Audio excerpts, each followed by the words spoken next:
रेवाडीच्या सभेत शहीद आणि सैनिकांना नमन करत असताना नरेंद्र मोदींनी भारतीय वैज्ञानिकांना सुद्धा सलाम केला। अग्नि 5च्या यशस्वी प्रशिक्षणाबद्दल त्यांनी वैज्ञानिकांचं अभिनंदन केलं।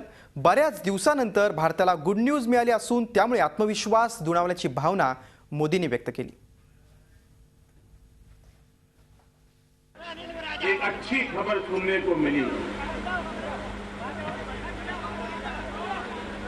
जैसे यूरोप के देश में जब खबर आती है कि अगले हफ्ते एक दिन के लिए सूरज निकलना वाला है, तो वहां पर हफ्ते से पहले ही आनंद उमंग का माहौल बन जाता है, क्योंकि उनको सूरज देखने को मिलता नहीं। मैं तो हमारे देश में भी अच्छी खबरें सुनने को मिली नहीं रही। पूरा एक दशक होने आया निराशा की,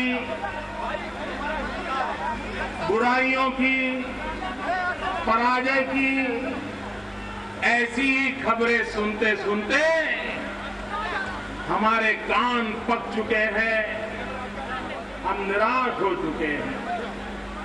ऐसे समय कोई अच्छी खबर सुनने को मिलती है तो हौसला बुलंद हो जाता है। मैं भारत के वैज्ञानिकों का अभिनंदन करता हूं, भारत की विज्ञान शक्ति का अभिनंदन करता हूं कि जिन्होंने आज सफलतापूर्वक अग्नि 5 का परीक्षण किया है, और इसलिए धन्यवाद करता हूं, अभिनंदन करता हूं। केंद्र सरकारनं माजी सैनिकांसाठी काय केलं असा थेट सवाल मोदींनी विचारला। वन रँक वन पेन्शन योजना काढली असा सवाल विचारत त्यांनी माजी सैनिकांच्या मर्मावरच बोट ठेवलं। 2004 मध्ये वाजपेयींचं सरकार असतं तर ही योजना प्रत्यक्षात आली असती असंही मोदी म्हणाले।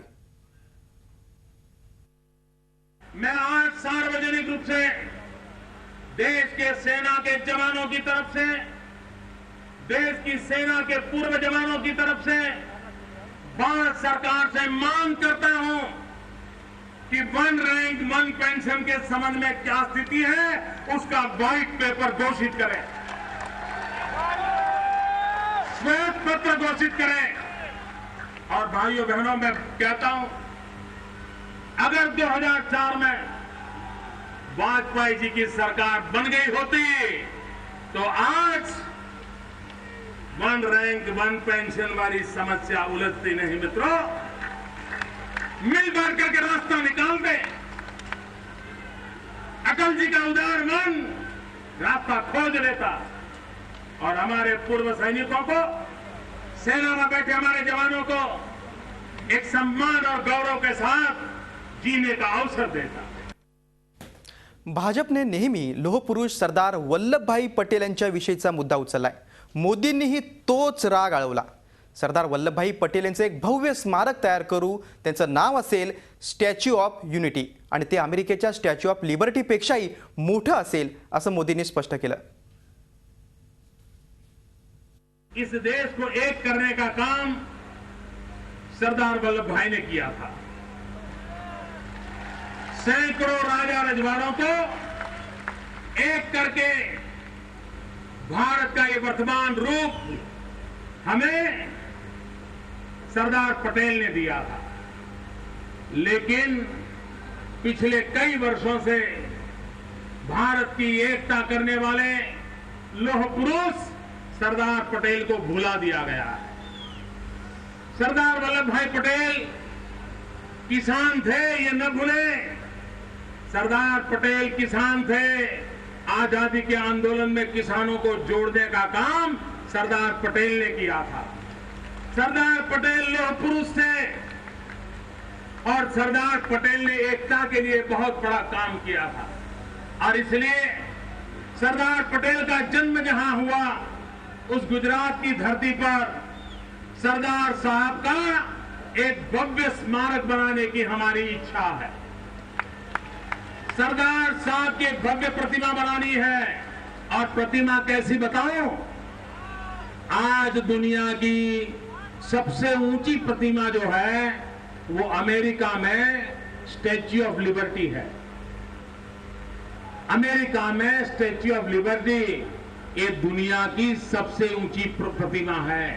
हम स्टैच्यू ऑफ यूनिटी बनाना चाहते हैं और स्टैच्यू ऑफ लिबर्टी से 2 गुना ऊंचा बनाना चाहते हैं।